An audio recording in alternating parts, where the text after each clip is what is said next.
Bonjour à tous, j'espère que vous allez bien. Dans cette vidéo, je voudrais partager avec vous mes 5 conseils pour voyager seule quand on est une femme. Je vous raconte ensuite une anecdote survenue au cours de l'un de mes voyages. Si la vidéo t'intéresse, installe-toi. Mon tout premier conseil, c'est bien choisir sa destination. Partir en voyage, en aventure, c'est bien, mais savoir où l'on met les pieds et à quoi s'y attendre, c'est encore mieux. Décidez donc de visiter un lieu pour un but précis, pour découvrir ou pour apprendre quelque chose. Pour cela, prenez le temps de lire au sujet de l'endroit que vous souhaitez visiter. Lisez en avance sur l'histoire du lieu que vous souhaitez visiter et des gens qui y vivent. Et renseignez-vous sur les conditions de vie actuelles au moment où vous souhaitez visiter ce lieu. Deuxième conseil, prévoyez chaque étape de votre voyage en avance. Une fois le lieu ou la destination déterminée, faites une liste des activités que vous comptez y mener et surtout, déterminez la durée de votre séjour. Renseignez-vous donc sur les coûts de transport, d'hébergement et même d'alimentation dans cet endroit et aussi faites un chronogramme détaillé de tout votre séjour. Troisième conseil, se préparer financièrement. Maintenant que vous savez où vous comptez vous rendre et combien cela pourra vous coûter, faites des économies. C'est la seule et la meilleure manière de pouvoir voyager aisément. Prenez le temps qu'il vous faudra, que ce soit des semaines ou des mois, préparez votre voyage de telle sorte que vous ayez suffisamment de ressources financières pour réaliser tout ce que vous avez prévu. Prévoir un excédent car il pourrait y avoir une différence entre le moment où vous préparez votre voyage et le moment où vous voyagez effectivement. Quatrième conseil, veillez vous-même à votre sécurité. Souvenez-vous toujours que lorsque vous voyagez loin de chez vous, là-bas, vous n'y êtes personne et vous êtes tout seul. Et s'il devait vous arriver quelque chose, cela pourrait passer inaperçu. Restez donc en contact avec un ami, un proche, quelqu'un qui pourra s'inquiéter si jamais il ne recevait plus de nouvelles de vous. Gardez toujours vos papiers personnels en lieu sûr et surtout, très important, en tenez-vous toujours au programme que vous avez initialement établi. Sachez qu'une femme qui voyage seule passe pour une proie facile. Ne faites donc confiance à personne et évitez au maximum de laisser entendre que vous êtes seule et étrangère.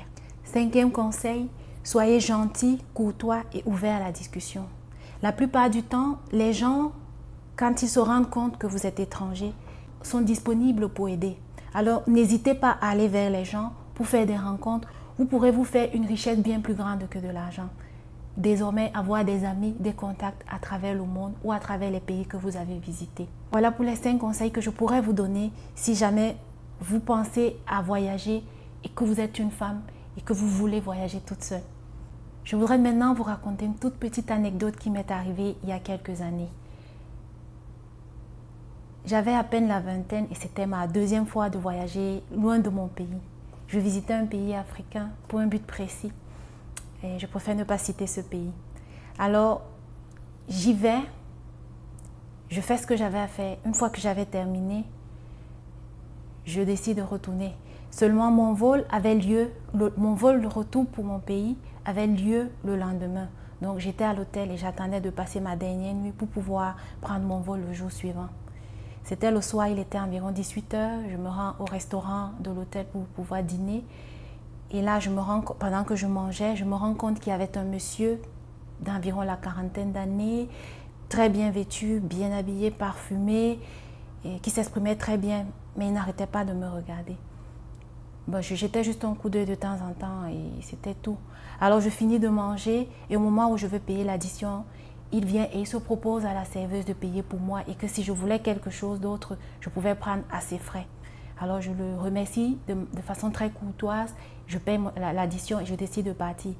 Vu qu'il avait déjà engagé la discussion, il continue donc de me parler. Il me demande d'où je viens, ce que je fais là. Et je m'exprimais bien dans la langue locale, mais seulement il avait noté que j'avais un accent un tout petit peu différent. Ce qui lui a permis de savoir que je ne venais pas de là. Et naïvement, je lui explique que je viens d'un autre pays et je suis venue accomplir quelque chose qui est déjà terminé et mon vol aura lieu demain. Il me dit, ah, c'est vraiment dommage que tu viennes et que tu partes sans connaître tel espace, tel lieu de divertissement. Si tu veux, c'est ouvert encore à 7 h. Si tu veux, je peux t'y amener pour que tu puisses découvrir. Alors, j'étais très fatiguée ce jour-là. Je lui dis, écoute, je vais me reposer et on voit si on y va. Et quand je monte dans ma chambre, je repense à la discussion et je me rends compte que j'avais été très naïve d'accepter une invitation d'un inconnu de surcroît dans la nuit, puisqu'on avait pris rendez-vous pour 20 h. Alors je décide d'éteindre dans ma chambre, de débrancher le téléphone et de m'endormir. À 20 h, j'entends frapper à la porte, on insiste, mais puisque j'avais déjà décidé de ne plus y aller, je suis restée comme endormie. Alors très tôt le matin, le monsieur vient frapper à ma porte, il était tout énervé, il me dit, mais qu'est-ce qui s'est passé? Pourquoi vous n'êtes plus venu? On avait rendez-vous, vous m'avez lâché. Je lui dis, écoutez, j'étais très fatiguée, je vous l'ai dit, j'ai décidé de ne plus vous suivre.